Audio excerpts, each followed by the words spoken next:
Welcome back to the program. First, let's touch on some of your stories in brief. We begin with part of efforts at providing safe drinking water in rural communities. The Niger Delta Development Commission is approving the siting of a solar panel water project in a remote village in the Ikwano local area of Abia State. The team from NDDC explains that it's a project aimed at providing portable water to the community for people who over the years have lacked basic amenities.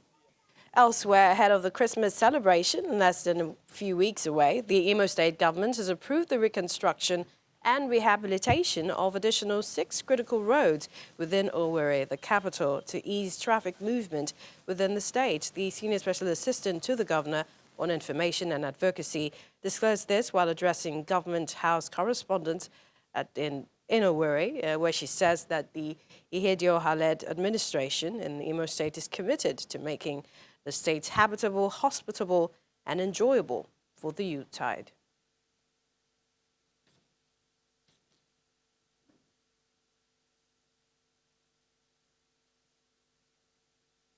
And we continue with our discussion here with our guest who is in Abuja, Mr. Emmanuel Ayegbanam. Thank you for your patience. Now let's talk about the restructuring debate. Some people have said it's a political lexicon that has been in the polity, especially the media, in the last 3 decades or so. But it will also appear that there appears not to be a consensus on what exactly restructuring actually means. The Minister of Information, Mr. Lai Mohammed, is quoted to have revealed that it is not the government that is not clear about what restructuring means. Rather, it is the people who are asking for restructuring who are not clear about what it means. Are you of the opinion that there are conflicting definitions and this means that implementation will be a critical issue? Definitely, let me go back to how Nigeria came to a federal setting.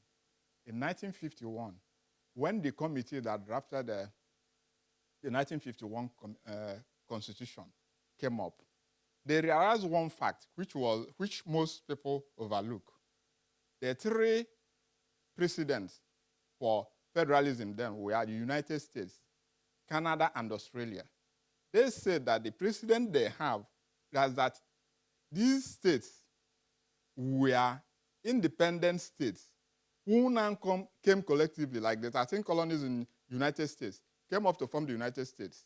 That was the same thing with the Quebec and other areas in Canada, as well as Australia.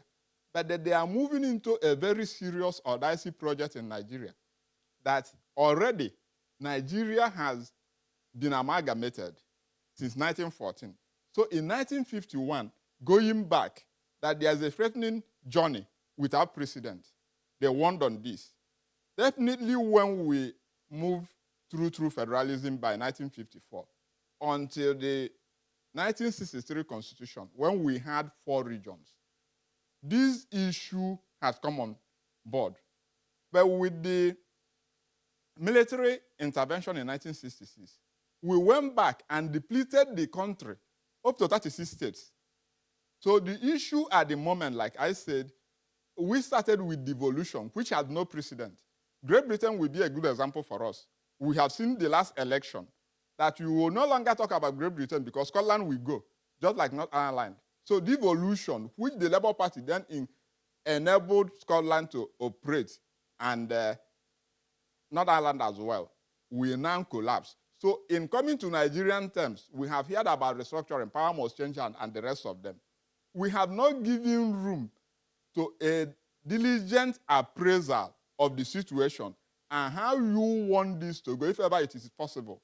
And the striking issue, if I listen to the Minister of Transport, giving an example with Zamfara and some other poor states. If you go to the United States of America, Arkansas has a very little means.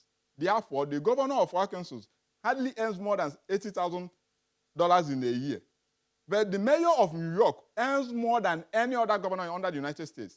Alaska is a rather poor area. But here in Nigeria, the governor of Zamfara or Ekiti will hire chartered flights and have a retinue of SUVs and other issues competing with states like Lagos or Bayelsa only 8 states, only 8 local governments constitute Bayelsa with the money they have.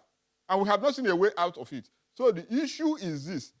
If we are serious, but I know that we have gone to confabs, and that is maybe what this government is looking for, because once the government in Nigeria is challenged on delivering of democracy dividends, then they will run to confab and then now raise these issues. So quickly, so the basic issue is yes, what must be done?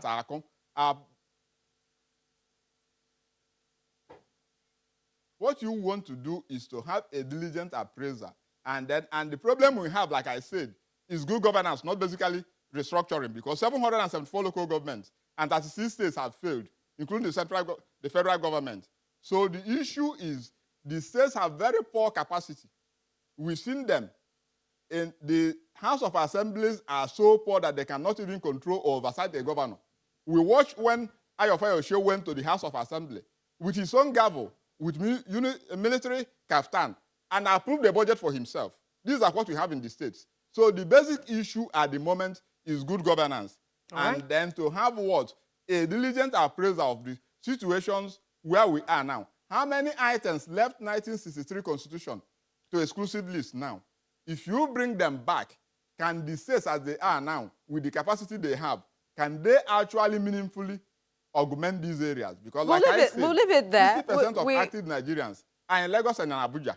The others are provinces that cannot actually come to the basic requirements of modern governance, both in human capacity and financial wherewithal and others to do it. We must appreciate your time and insights on this issue. Thank you so much, Legislative Legal Consultant, African Center for Parliamentary and Constitutional Studies, Emmanuel Egbenem. Thank you for talking to us.